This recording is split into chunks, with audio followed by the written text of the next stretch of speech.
What's good, everybody? This is Midas Drop. We are Midas Prayer, and today we have a special guest, Christopher Allen, the founder and CEO of Mr. Shoot Your Shot.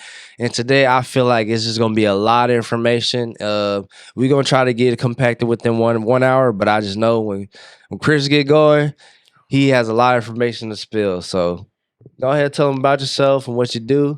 Man, thank you for having me on the show. Sure. This is my first podcast for the year. Let's get Again, it thank you for started. having me. Man, like I said, I am Christopher Allen, owner of my company, and brand is Shoot Your Shot. Yes, I always say sir. see Allen Experience because every event that I do, I focus on providing an amazing experience. For sure. And the purpose of Shoot Your Shot is it's education, it's entertainment combined together.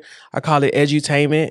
Yeah. And I've been working on just branding that for some years now because I know when people are having fun and they really having fun, they're learning in a process and it doesn't feel like they're in school. And I remember that. I remember when I first met you, I think it was like in October. And the way you walked me through it, I didn't process it as you just giving me a pitch. It was kind of like a storyline to it. And it allowed me to become inspired by wanting to like do content creation and make sure I shoot my shot, which is the whole concept of it is you have your phone, you make sure you take a photo of that moment, capturing moments. Right. And it was crazy because I was like, I didn't even know if he was just having a conversation with me or he was actually like trying to get me to understand the concept of shoot your shot, which was crazy to me. And that's why I was like, that's why stories are so powerful. So like the story of your brand, that's something I want to get into because I'm like trying to understand like, what is the story behind the brand? Like what made you come into that motive, like shoot your shot? Because at first, when I first saw your like the banner, the banner, what'd you think? I instantly thought, oh, this is dating. Oh man. Yeah. Everybody sees shoot your shot. Yeah. It's a phrase that is commonly used when it comes to shooting your shot. Go ask that girl out or go get her number. Right. I don't know if people get numbers anymore. Yeah. Maybe they get, let me get your More like Instagram. But just a little bit, I guess I understand what you heard from me was a bunch of passion talking. I'm a visionary, but that only comes at the expense of trial and error. Yeah. In essence, a shoot your shot, the background from it, because I got to remember, everyone doesn't know that I have a background in photography and creating content under doing videography and working with a bunch of clients. And I just felt like we can get comfortable doing certain things. And I need to encourage myself to shoot my shot, which means if it's other things that I want to try, do it. And the cell phone just came into play because I was always on it. Two, I was always creating content for other people. And I was like, man, if I could teach people how to do more with their mobile devices, since we all have them, I can get us all connected. I can introduce new people to old people. I know a lot of people. And what happens is what we see when you come to those events. Yes, for sure. That's just a byproduct of it. I don't know if I set out to do it that way. I just want to encourage everybody to, whatever you scared to do, just do it. Because right now, you don't need any permission. Right. We are our own gatekeepers. Right. To understand that is, here's an example. If you want to be a producer or shoot TV, you got to understand your TV is right in front of you on your iPhone. Right. Your TV network, HBO, Cinemax, VH1, Comedy Central. It doesn't matter. Look at your phone, your social network as such. Yes. And so I've dabbled and dabbled in it myself, but I look at everyone else's social media content and just see what they're selling, like what they want us to get from that. Yeah. Okay.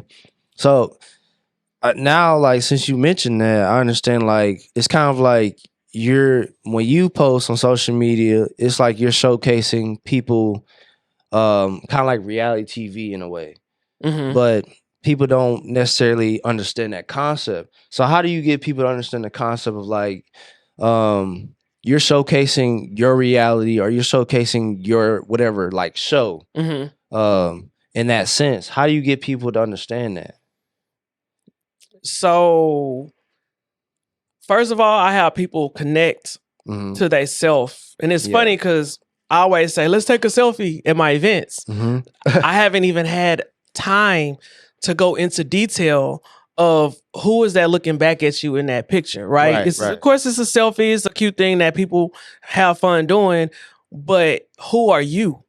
And so I want people to connect with their true self because what I realize, even the clients that have characters, and people, their audience falls in love with that character that they created off camera, they're not that person. And it may work for many people, but I can tell you it's exhausting. So I'm the kind of person that would give advice. I was like, if you identify with who you are and then on camera and you put that out there using your social media, I really feel like those people who connect with that person, with that character, would show themselves, you know, because if I went through a process of marketing myself as a celebrity photographer during the time I was shooting a lot of events, right? And I felt like if everybody know me as that celebrity photographer, I can charge this number price. I can be looked at as the person who, and I had the resume and portfolio to back it up. Then I realized, man, that's not true to me. Right. And so do I still want to put that moniker out there, celebrity photographer? And on the inside, I feel like the best clients, people that I work with are everyday people who are on the come up, not already established. So for me, I instantly dropped it. I'm like, nah, I'm just C. Allen. I'd rather you guys know a brand that I created from the ground up, which is Shoot Your Shot. Right. And everybody can resonate with that. Like, especially like locals like myself, I resonate with like Shoot Your Shot very well. Given that like I have a very like athletic background. Basketball has always been my thing, and I was a shooting guard. So when you actually gave me the concept and it was like Shoot Your Shot, well, I was always shooting in the gym, right? But I didn't make every shot. But eventually I did. So that's where I got from. I was like, yo, this concept is phenomenal. And every time I speak to you, I'm like so excited because your brand tells your story, your individual story. Literally, if we dig a little bit deeper, I was in college and I was radio, television, everything media, that was me. Well, my sophomore year in college, out of the blue, I started losing my hair. Like the wildest thing that's ever happened in my entire life. And I was brushing my hair one day and I just felt like a bump and it hurt, like, you know, a soft spot. Who would have known like that next 1 or 2 years was hell? It was hell because like what? It was more than just that. It was a few other health problems and I just felt tormented. I felt like, why is this happening to me? And so as I lose hair, it makes the real person close up and put on a cap to hide that true person. Because we live in a world where everybody's judging everything. And then add social media on top of that. Add me, I'm working at a company called Music World with a whole bunch of beautiful people in the music industry. You think Beyonce, people be like, Beyonce is bad. It's a bunch of other Beyoncés walking around that's just equally, you know, everybody have their best foot forward. So navigating through growing up from college, still trying to follow your dreams while I'm trying to hide the fact that my hair is falling out. I feel like damaged goods. I feel like that can in a grocery store that's at the bottom, that's discounted. So, which helped me bring me to your mindset. And so as a photographer, I got really good at it because the value that I add in a room is taking pictures for the people that's in front of me, but they don't got to look at me.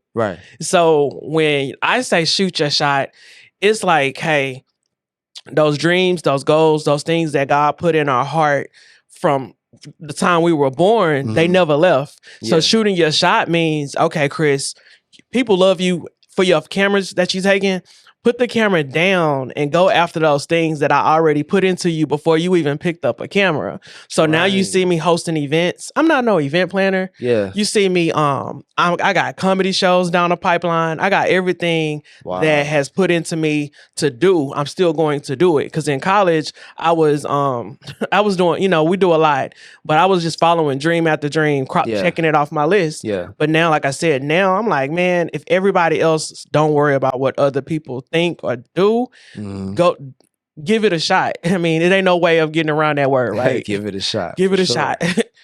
For sure. And that actually makes me think about my own like story. Like my birthday is tomorrow. Okay. And what came up on my Facebook feed was 2 years ago. My sister posted I guess a flipgram where it like shows like pictures of like when you were young, right, to like being in high school all the way till now. Okay. And I look at that, I'm like, yo, I was a kid not too long ago, like a toddler, like not too long ago. But it's like, what was I thinking back then? What was I thinking then? And I always hated taking photos. I always hated being in front of the camera. Right.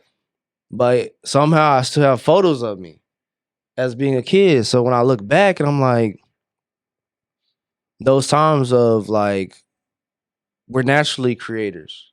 Right. Being kids, we're naturally creative, but nobody's like forcing us to create anything. We're just doing it. Right. And when I was like coming up with the brand, I got inspired from what you were doing and then your story, which actually made me want to create something that actually told my story, but actually got everybody to resonate with it. Right. And it always goes back to reflection. So your brand's reflection of you. And your story is basically like telling us that we should just like own up to like who we are, not like hide behind the camera, which is crazy. Right, right. You're a photographer, which makes it even more ironic. Yeah, I have a thing where I make everybody clean their lens at my events. Right. Have you experienced that? Yeah, when I remember that you like clean lens. I'm like, what does that even mean? Like, okay. And I love saying that because it's a small thing. People think that it's the technical part of cleaning your camera before you take your pictures. Yeah. No one has seen me on stage delivering a speech telling you in life you have to clean your lens. The things that with social media having so many distractions, it's so many people selling courses and things. Now, don't get me wrong. Yeah. You tap into what you need to tap into if you need to learn something. There's a course out there for you, but we have a bunch of things coming at us real quickly, but you already have your course. I mean, not course. You already have your pathway. Yeah. And it's our job to figure out and pray, meditate that we're on the right path, right? Right. Not get distracted because it's a bunch of distractions.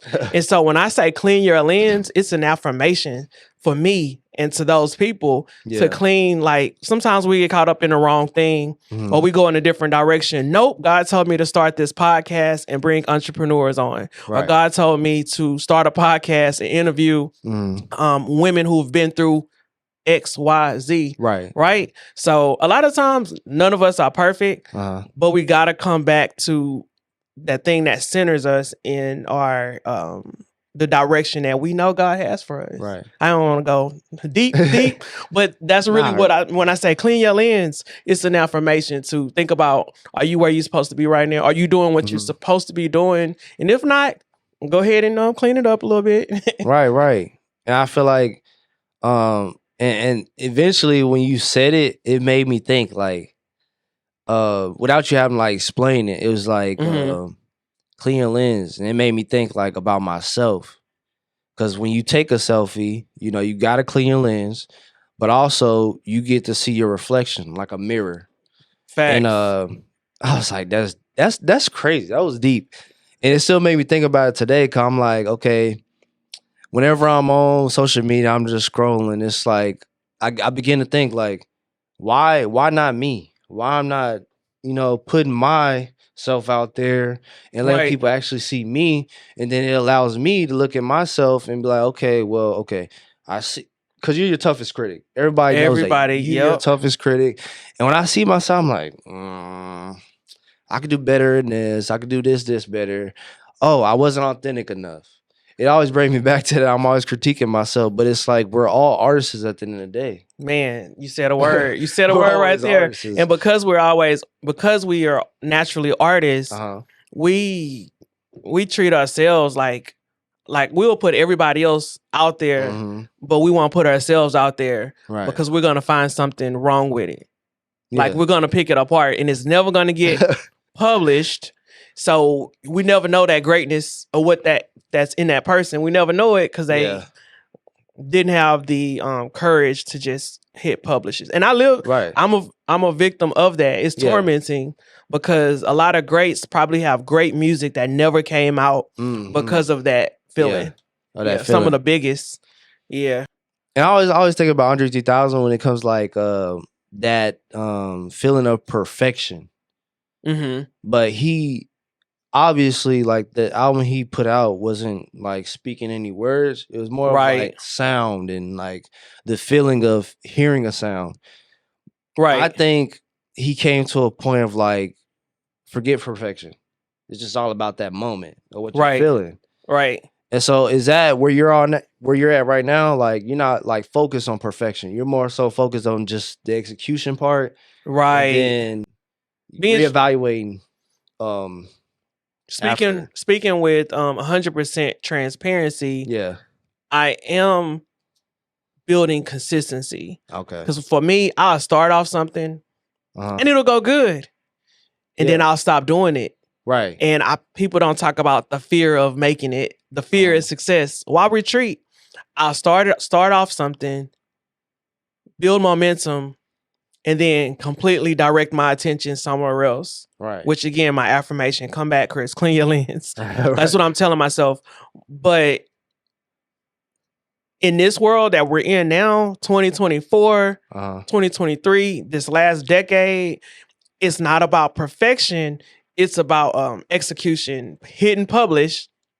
Very, very, very, very important. Very important. Because I've seen people, clients, friends, I've seen them succeed just by doing that without actually overthinking it. Sometimes we over strategize. We watch too many tutorials how to do it over and over. Man. But then we never jump out the plane, which is the scariest part. It's just, and for a lot of people, and you got to understand, for me, I am coming from being very, what's the word when you critique yourself to the max? I can't think of the word. I don't know if it's I was thinking self-sabotaging, but I'm not sure. I've done that too. I've done that too. I do that too. So that's one thing too. Coming from having physical flaws, feeling like you have physical flaws. Yeah. So we got to look at ourselves in the mirror. Y'all see a person, y'all see Christopher Allen. I wear hats, beanies, but it's kind of like I've been tormented of having to wear hats because of scars and things that don't make me feel like the best version of myself, right? Yeah. So, but you got to accept that too, the good, the bad, the ugly. And so with podcasting and creating content, it's like get it out there and then make it better. Right. Versus trying to start off with it being perfect, because nothing's going to be perfect. Right.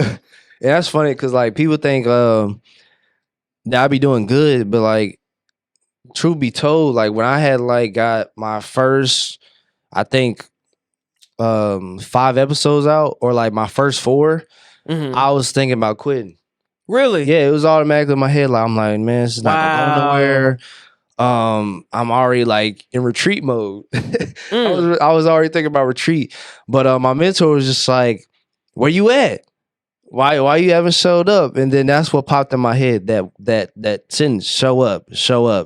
Right. It always brings me back to my childhood, like where my I think about my dad, where I was playing Pop Warner. I was playing football, but I was bigger than most kids, and I was overweight, and I had to lose weight. The thing is, I was showing up, but my dad was there to make sure I showed up. And it always goes back to my mentor, like showing up, show up. And that's what made me keep going, is like showing up. That was my thing that had actually like triggered me to like keep doing that. Even though it sucked, or even though like a guest might not come on, they might cancel. Right. Oh man. And doing those individual 30 minutes, it's still tough, but it's like You got to do it.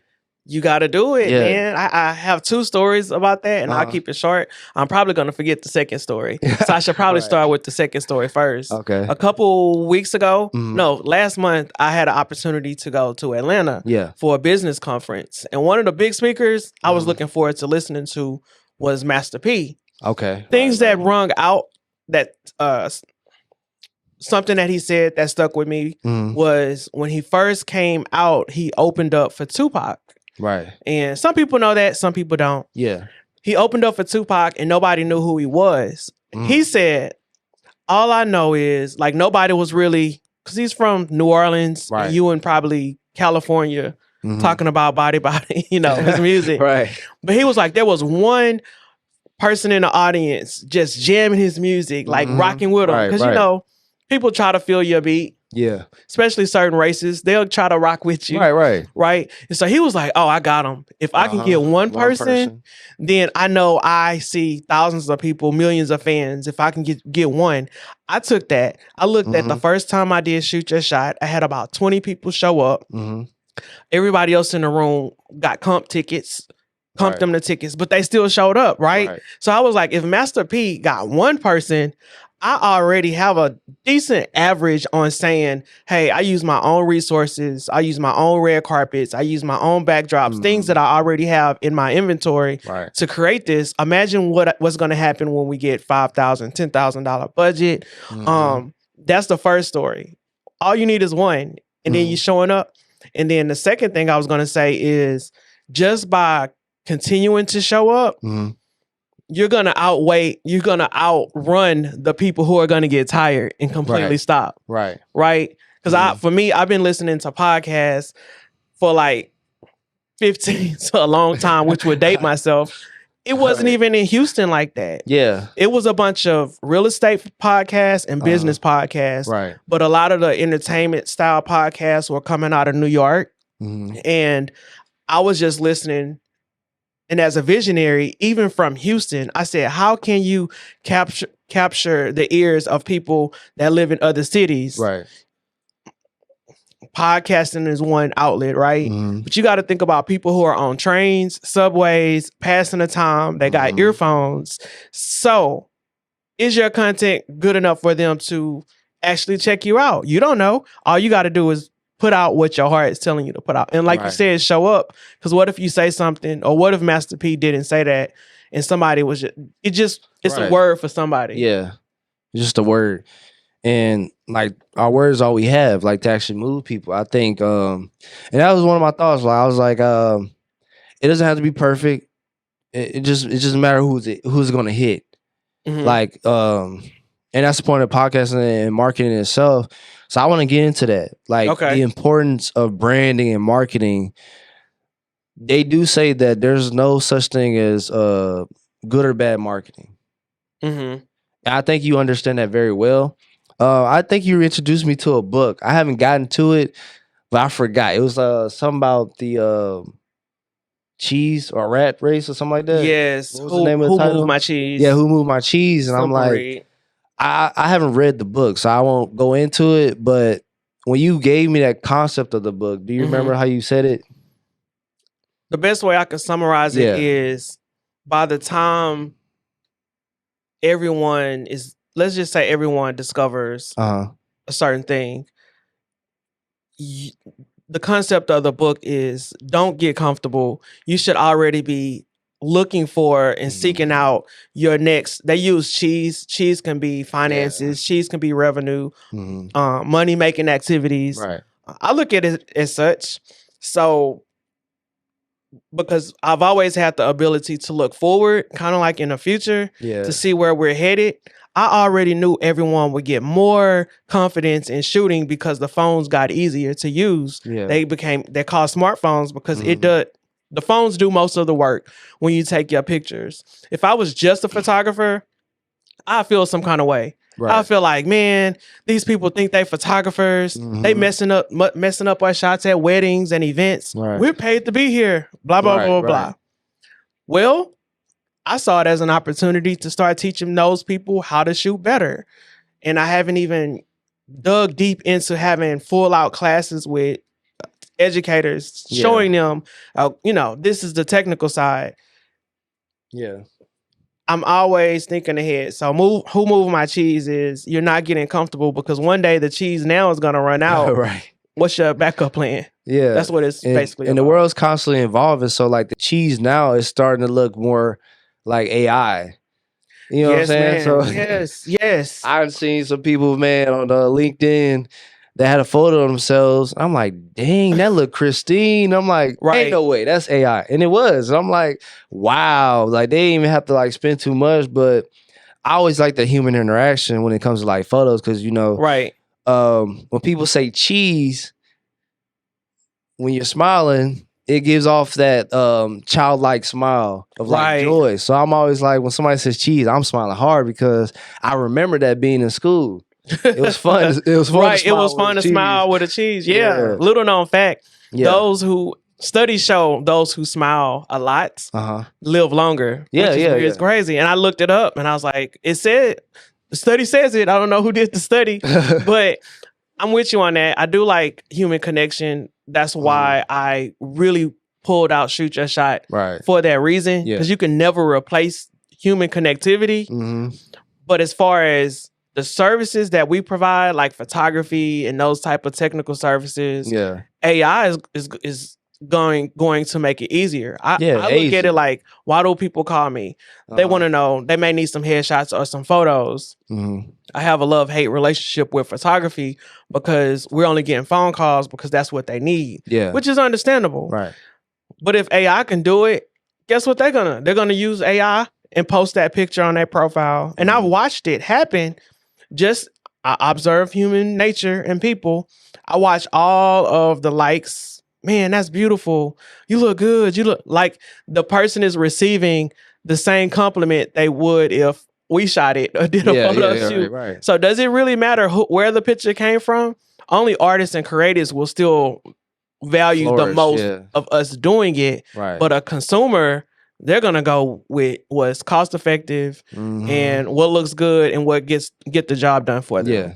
So do you think? So I know you mentioned consumers. So do you think like producers are always going to want to value that human interaction? Because what I see is like for me, I'm always going to value that human interaction because there's just so much knowledge and experience that comes with a human rather than AI. Right. Because I agree. For the AI, it's more consumer because you got the instant gratification. Right. But for me, I really want to learn. Yeah. Yeah. I honestly feel like before where we are now in the world, I feel like we were born with the attraction to community. That's people around us. Right. I feel like we would all be living in tribes. Right. So within that tribe is a big ecosystem. In that ecosystem is the medicine lady. If you get hurt or need something, you can go talk to Sister Martha or something. Right. You playing with your friends. I feel like community is in us, so it can never be replaced. And if you try to replace it, I feel like we will feel empty. It'll be a lot more depression, a lot more depressed people walking around. Right. Because that feeling of community is not being fulfilled. Does that make sense? Yeah, it's being isolated. Technology can replace that. No, not at all. And that's why I try to get to my students across the board.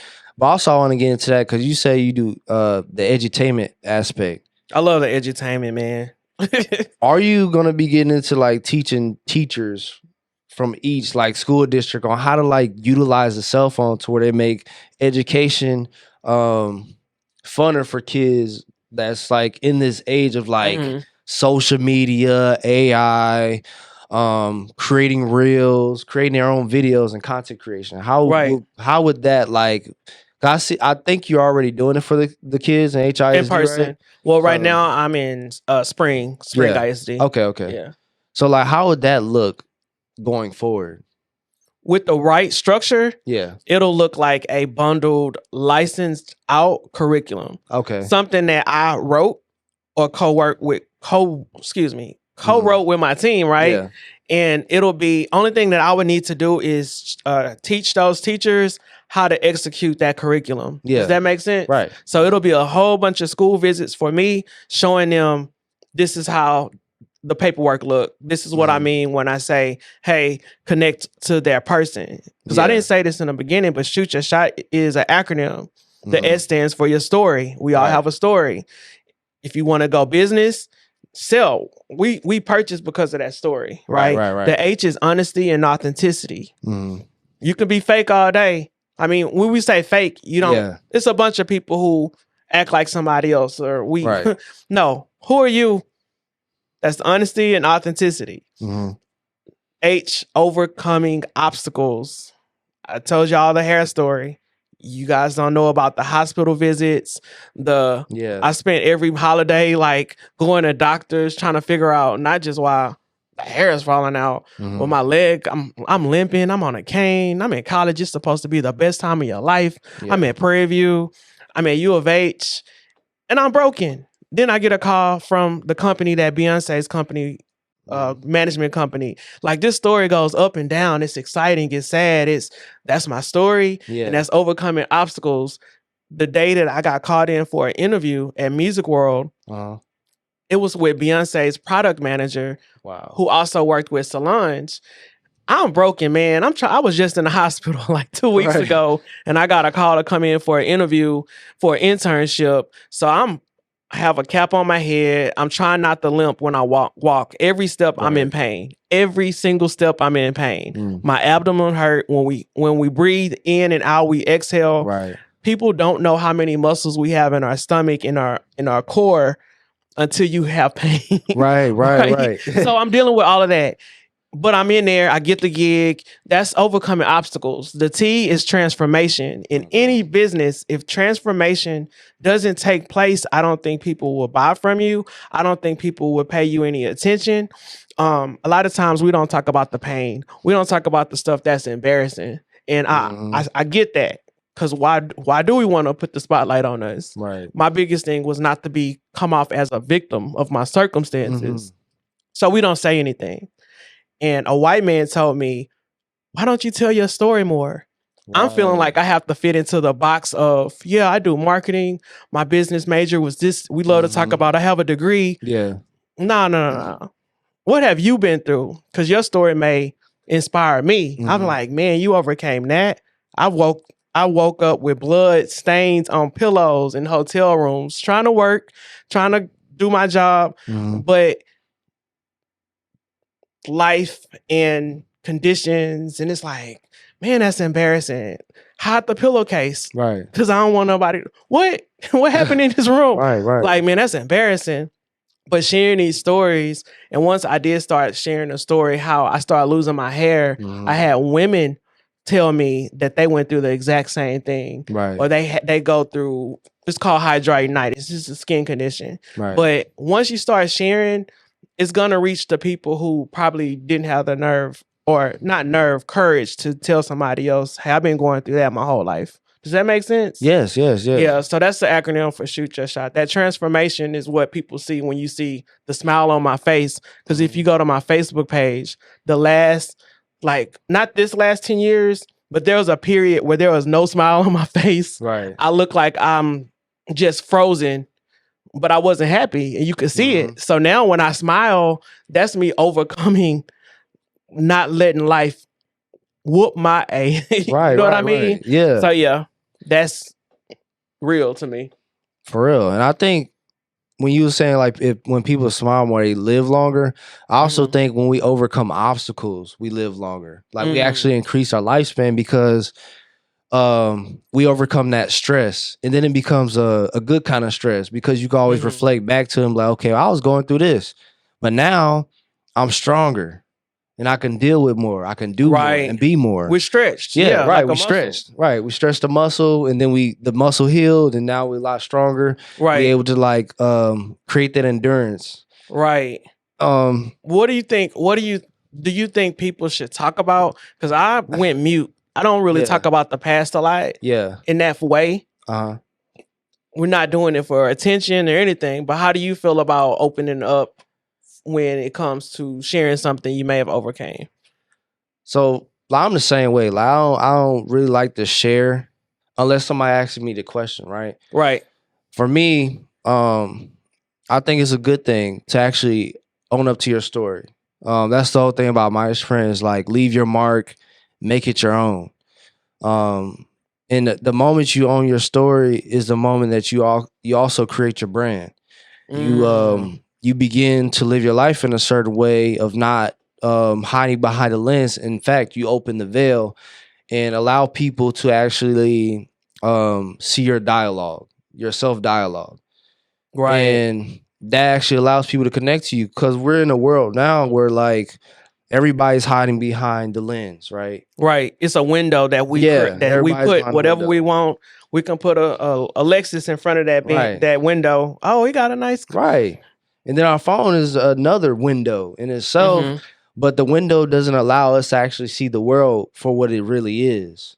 It's not really as bad as people making it seem. Right. But when you don't control your narrative for your life, it actually allows people to put a screen in front of you and control your narrative. You're not controlling it. They control the narrative. And that's what I'm big on as far as like our community is like is controlling our narrative, which makes me feel more in tune of like wanting to go to you for like speaking about branding, content creation, photography, because all of these things are our story, and story requires symbols, overcoming something, and then the hurdle or a hardship. The hardship. Overcome. So that's why I always come back to like control your narrative. Don't let nobody control you, but also understanding the tool is the phone, right? Right. Which the smartphone is it's an amazing invention. Right. I can't lie. I was thinking about that today. Yeah. The fact that you can cut your phone out, cut your phone on, and post something that probably can be transformational is almost like, be careful what you post. Right. I'm gonna tell you right now, I'm a family person. I've posted my nieces. I've posted. Yeah. Because in my mind, we coming from a time where Facebook was almost like a virtual photo album. Right. It was. Then business came into play.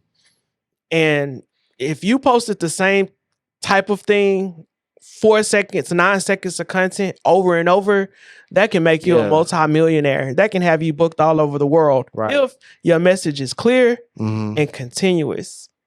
I haven't mastered that yet. Right. But I still ask myself, what type of content do I want to put out? What's the tone of that content? Is it serious? Is it playful? But does it still get the point across?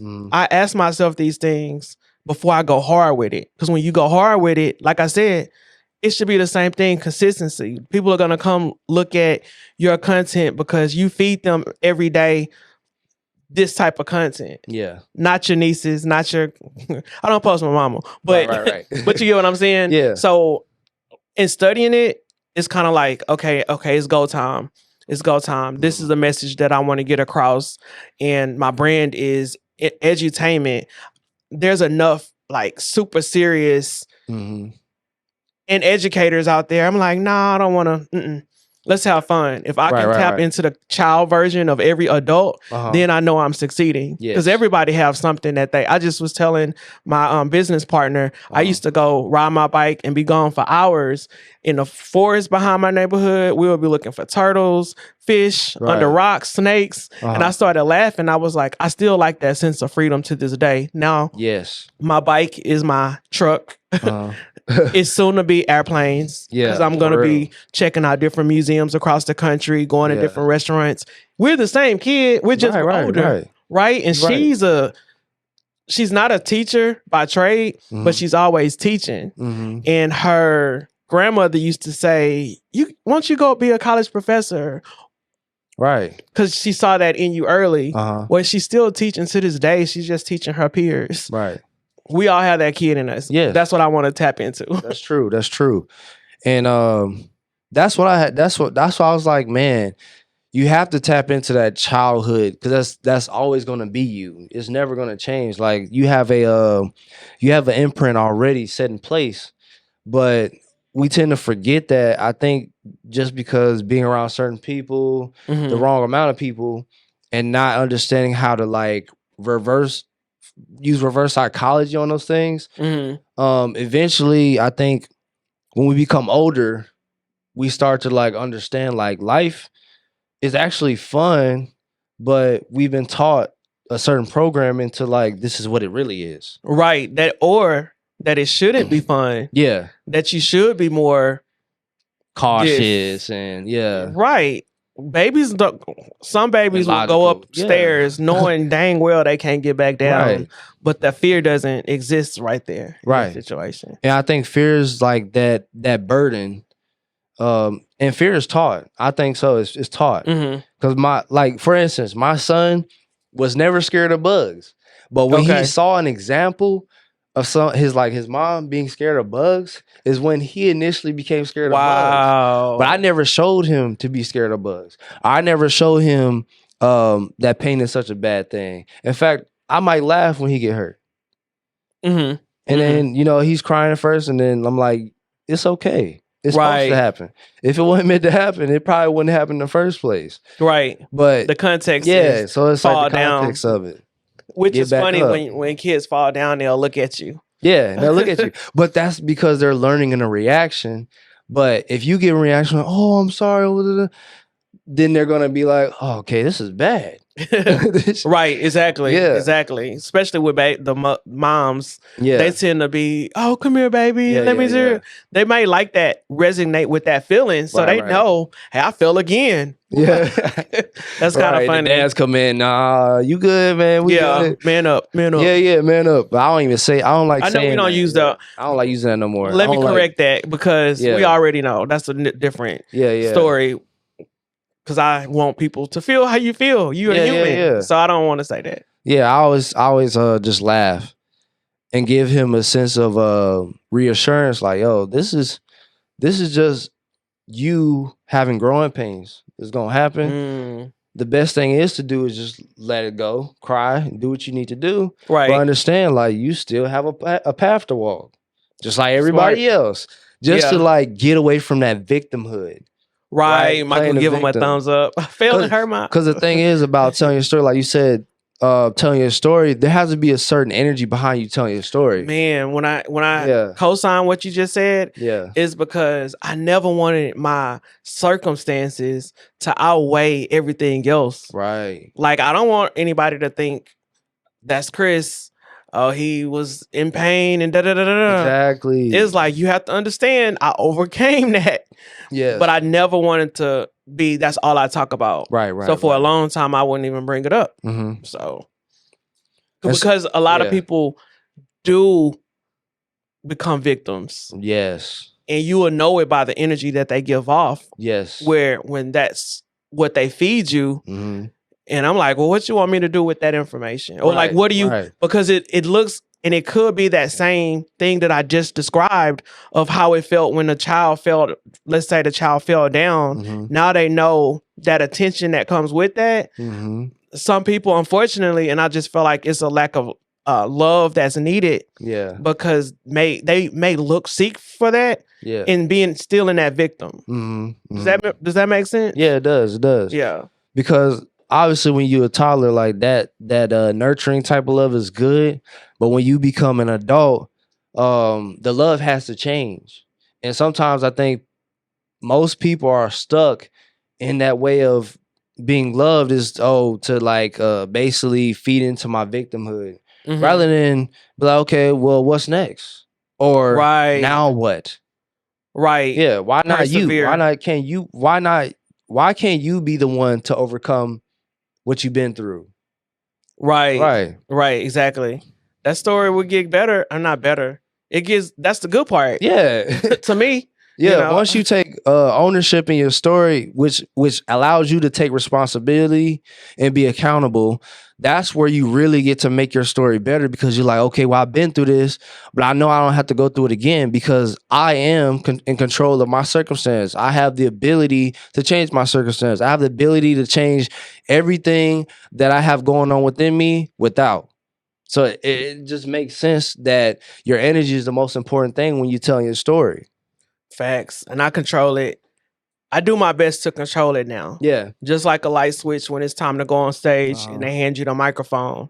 Yeah. You are responsible for raising the energy that's in the room. Right. Because a lot of times people settle with the energy that's already there. I did a speaking engagement at Prairie View, one of my first motivational speeches events that I put together. It was called the Motivated Tour. My arms were crossed. I was very upset that none of my panelists showed up. I got a bunch of excuses as to why certain people couldn't make it. People, I forgot it's today. Wow. I didn't look motivated myself, but I still can control the energy that I give out. But at the time, the energy was controlling me. I was mad. I was upset. I was pissed. Yeah. I canceled the event. Lesson learned is we have the ability. We're very powerful people. We are very powerful people. Yeah. We can use it for good or we can use it for bad. Yeah. But I know some people, man, just need a hug or they just need some motivation in the sense of let me be a motivation. So until you get there. Right. You know, that's true.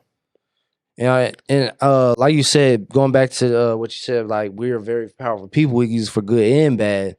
I also think like self-destructive behaviors, that comes like being able to know yourself. So like you say you learned, that means you were actually aware, like you actually know yourself. So like the next time that situation comes about, you know that you, going back to your quote, I actually quoted it. Are responsible for raising the energy in the room. Facts. Yes. So sir. when all else fail, you still have you. That's what it all goes back to. Like you still have you, and you can like make it your own. You can make this the greatest tour of motivation that you want it to be, but it has to be all up to you, not up to the people that you invited or the people that you want to support you. Because at the end of the day, people will fail you, but you also have the choice to fail yourself or not fail yourself. Right. Which makes it great. So it's like I'm learning a lot just by hearing you talk about it. Like because even for me, I do depend on people. I feel like there's like you said, community. Once again, community allows you to depend on people, but it also allows you to like have somebody hold you accountable. But that's still depending on people. And but then I think about the moment where it's like, what happens when I can't depend on people? What happens when I have nobody in my corner? What do I do? Right? Yeah. Because like your experience, I would never have that experience, but I can still relate to it in a way, and it resonates with me in a way, but I would never have that experience. You're the only one in your corner. Even though you have people that had that experience too, like same condition, but they didn't know what to do with it. True. Yeah. So that's for us, I know everybody may not be strong enough to continue to show up when nobody else shows up for them. Right. But we still have to show up, because you heard me mention motivational tour. And in my heart, I was like, I'm going to do this, this, and this. Yeah. But at the end of the day, there are days motivation isn't long lasting. It should be the consistency tour. It should be the don't give up tour. Right. Simply because a lot of those days, man, it was some days that I did not know what to do. I didn't know what move to make.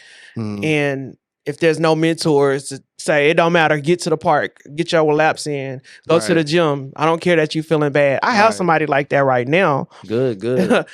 But when you don't, it's like you still have to show up after you've go through what you go through, but I don't want to discount that because we are stronger than a lot of people. I don't want to just kick somebody because they're not as strong. Yeah. But I know all I can say is that when you get done, still show up. So, speaking on that, so how do you identify what really moves people with your message? Like, how do you get them to move? How do I get them to move with my message? Yes. Like saying they're not as strong as like me and you. For instance, like how would you go about trying to get them, just like with the little baby steps, because that's what that is at that point, like the infancy stage. Right. It is taking small action. Even though I believe in taking massive action, when I say the word shoot your shot, if you notice that word is you're not sitting down. You just like, I don't know, I'm doing something. What do I want to do? I use that baby step that they have to take. It may be making their bed. And I'm trying to really make it real, like to somebody, to someone or a friend or something like that. Because what I used to do, I used to be the friend that just listen and just say, yeah, man, I hope you give it, like, I would be that friend. Nonchalant about it. And then I got tired of hearing or being in position to not do anything for that person. Right. I don't mind you venting, but it's kind of like, okay, what we gonna do about it? I'm gonna try to make something happen. Yeah. I'm gonna try to make something happen. A phone call, a connection. I'm literally going to be proactive, so I won't be the friend that just be like, all right, I'm about to go get something to eat after you just said you're going through this, this, and this. Yeah. I'm literally trying to at least get you started with a solution. Right. That's always like the best thing is like, no matter how big the problem is, just find like a little solution to actually like move the needle. And sometimes that's all it takes. Yeah, sometimes all it takes is that one little thing. And I always love to ask this question. What you got? What is something that you do every day, and it's the smallest thing, so minuscule that somebody like myself probably wouldn't even pay attention to it. But let's say you pay attention to it, but unconsciously knowing, what is that small thing that you do every day that moves you? It could be a simple thought. It could be one word. It could be something like a pencil or like a different type of flavor coffee. Yeah. Well, every day my day gets better. That's what I tell myself. Okay. I say every day my day gets better. And it makes me smile when I say it. Yeah. Because the next part is I'm waiting on it that day. Because there was a scripture in the Bible that just basically says, walk with utter expectation of pretty much like great things happening to you, blessings, however you interpret that. I always remember that. So that smile is like me opening up, me confessing that my day's going to get great. My day's going to get better. Good things are going to happen to me. And I just knock it out. Dang, that's cool. Like I think that's like that's what I want. Like that would be something I would want somebody to start off with. Like going off of what you said, like you just want to get like a small solution. I would be like, find that small thing that you may do in the morning. You're like, okay, it's gonna be a good day. Don't look for something outside, because outside is corrupt already. Like especially a Monday. Yeah. Monday traffic, boy. They do not care about your information. Don't care about your information, but like at least find something that like a symbol, because that's what actually creates, the inspiration for stories is symbols. Like the symbol that I get from yours is shoot your shot. It's just not about photography. It's so much more. It's about you wiping away the lens. So when I hear symbol. At first I was like, I'm sure people are tired of hearing me say it, but I literally put a title to, what's your title for everything that represents you and your brand. So it was an extension of it. Yeah. And it's just like, man. And guess what? The middle word in shoot your shot is your shot. Yeah, exactly. So as a teacher and a person, I didn't consider myself an educator, but I've been educating. I've done this. For me, I bought a camera with my first job, and I just picked I picked a comedian. Shout out to Eddie B. Right. And I was like, hey man, can I shadow you and do your pictures at events? And the first thing that he said to me was that he was like, man, I really can't afford my own photographer at the time. But for me, I was just trying to I'm an artist. I'm creative. I want somebody to shoot. just tell people I took your pictures and I'm sure I'm going to get business. Yeah. But that was me shooting my shot. Right. And it's turned into amazing relationships with business people. Mm-hmm. Fast forward, that same particular friend invited me on tour, which led to over 50 other cities on tour within a three-year span right before the pandemic. Yeah. Just traveling, taking pictures. And I did that with a regular digital camera. Mm-hmm. My phone, I was like, I wonder what kind of content I can create with my phone. It just turned into that. After I did those things, I mean, I've challenged myself. I put myself on when we went to New York. I literally said, I'm not going to reserve a car. I'm not going to do none of that. I'm going to see, can I create transportation to my hotel when I land on the spot? Heck, can I book my hotel when I'm there? It was like, if I can do this, then I'm going to teach people that they can do it too. Right. That's all wrapped up in that word, shoot your Wow. shot. Like, yeah, it's deep to me. Yeah. And I was looking at it, I was like, shoot your shot. So it automatically makes me identify your brand with me. Like I can actually identify with me. I'm like, okay, let me go ahead and shoot my shot. Yeah, I want to bring basketball goals to some of my events, just like the play ones. Yeah, I would love that. Like for real, and I'm going to do that because it's symbolic to the message. And you say that like you didn't like initially you didn't want to like make it seem like you were being a teacher, but this is one concept that I learned from being a teacher is that it's called 3 things that we do. It's like we do it. Okay. So I do, you do, then we do. Or I think it's I do, we do, then you do. So automatically you're a teacher just off that concept. Right. And I've heard that concept before. Yeah. And hearing it just now really make it make sense. Yeah. Because you're teaching, but people, you said, I'm doing it, we do it together. Yeah. And now you don't need me and you doing it. Right. That's your shot. Yeah, you that's have the education. So yeah, that's what you really did. You really did that. So that's exactly what I got from when you said shoot your shot. And like when I looked at it, you already had the experience, you have the knowledge and then the wisdom and understanding of it. Then you built the community. So like when I came to meet you, you had the community, and then we did it all together. Now you got a podcast, man. Yeah, exactly. So I was like, this is crazy. Like my whole experience was just based on this one event that I've been going to, but it's like that one moment that made me capture the whole idea that I can do this. Right, exactly. I was writing about Midas print, but did I have the confidence? Did I have the understanding? Did I have the experience? No. Right. But what made me take ownership in it is that I had a story. And that's why I had to start. Because did you happen to do an interview when we were at the brewery and we were at the real estate networking event? Exactly. You did an interview, right? Yeah. Yeah. Once you see, man, it's not as hard or it's not as what I might have thought to even get into it. You realize, man, I can do this. Exactly. I was like, I'm like that when I've seen everybody that I've worked with on the stage. Yeah. Nobody knows the times when I was behind the stage and I used Solange. Solange would be on stage motivating middle school students. I work with middle school students now, which Shoot Your Shot is my stage. Right. Like I was hungry for the stage. And then I felt like something is bad. Like I'm not supposed to feel that way. Right. I'm like, I'm black. No, I don't want to be a rapper. I'm not a singer, but the stage still calls me. I'm not shy. I'm not nervous because I was meant to be here. Now, when I'm looking and I'm scanning the audience, I'm looking at everybody.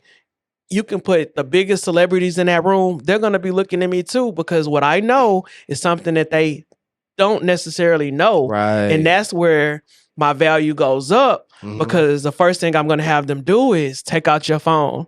And it's going to seem innocent and fun. Right. But I do know the moment that they take a selfie with somebody in a room that they don't know, right? I said, now I added something to it. Text that person that picture and y'all start a conversation and y'all figure out how to work together. Yeah. Like to me, it's a genius because most of the time we get business cards. We never call that person. It was just something we did at a networking event. Now we do QR codes. And if you don't consciously save that number, it's just going to be data in your phone. It's going to get lost. You have a bunch of Tiffany's in your phone. If you're not making notes, it's like take that selfie, send that to that person. And then when you follow up with them is how can we work together? Or can we make money together? Or, you know, from a picture's data. You know what I mean? It's like making it more than what it seems to be. Right. That's good, man. For real, this whole episode like literally encompasses the whole title. The cost to be great. The cost to be great is like you just have to own up to your story. Don't play the victim. And just be willing to put yourself out there. Don't go into a shell. Don't go into retreat. Because when you go in retreat, it's like retreating a muscle. Like it starts to shrink. It doesn't grow. Right. It's also like dimming a light. Yeah. What if there are other people that need to see your light, but you dimmed it because you put a shell over it? Like like I said, how I went into the shell. Yeah. Y'all are getting. I hate talking to myself in third person. The world is getting the new one, the new C. Allen. But I've been this person. Everybody else just knew the digital photography. The photographer just, he takes really great pictures. And I'm bored. When I say I'm bored, I'm bored. Yes, I'm good at this. I've gotten good. If you've done something, if you invested hours in doing it, you're going to get good at it too. Yeah. But people are now getting the light that shined and that was hidden. So right. Yeah. All right. So y'all heard this today. The cost to be great. This is the episode. And I really enjoyed Christopher Allen coming on here talking about Shoot Your Shot. It is always amazing to hear him speak about Shoot Your Shot and then his story. I learned a lot today, and I hope y'all learned a lot today too. Peace.